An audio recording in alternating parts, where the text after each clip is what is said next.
सर्व्हिसेसच्या दुकानावर ग्राहकांची गर्दी दिसून येत आहे. ग्राहकांकडून गॅस एजन्सीच्या कर्मचाऱ्यांना अपमानास्पद वागणूक मिळत असल्याने येथील कर्मचाऱ्यांना पोलीस संरक्षण मिळावे या मागणीचे निवेदन आज बुधवार दिनांक 1 रोजी गॅस दुकानातील कर्मचाऱ्यांनी पोलीस उपनिरीक्षक कैलास गुजर तसेच पुरवठा निरीक्षक शारदा गावंडे यांना दिले आहे.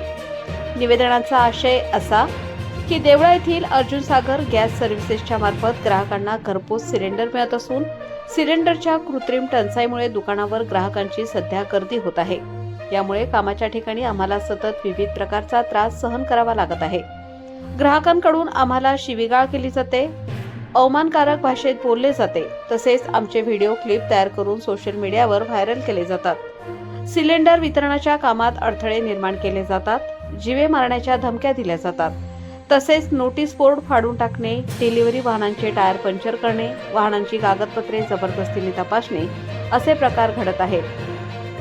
आमच्या कार्यालयात महिला कर्मचारीही कार्यरत असून त्यांच्याशी देखील अयोग्य वर्तन केले जाते व त्यांना धाकदपटशाही दाखवली जाते.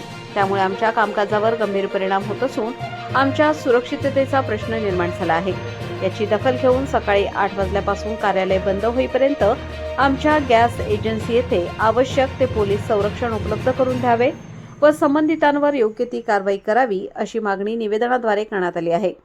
निवेदनावर ज्योती गुंजाळ, संतोष गांगुर्डे, राहुल शिंदे, भाऊसाहेब आहिरे, पंकज गोसावी, अशोक केदारे, संदीप शिंदे, महेश निकम, रोशन निकम, प्रकाश आढाव, मनोज शिंदे, राहुल गांगुर्डे, भूषण गवांदे, बी.के. जाधव, वाल्मिक गांगुर्डे, अरुण पाटील, शंकर पवार, उमेश बोरसे आदी कर्मचाऱ्यांच्या सह्या आहेत. प्रबंधभूमी महाराष्ट्र न्यूजसाठी शरद पवार.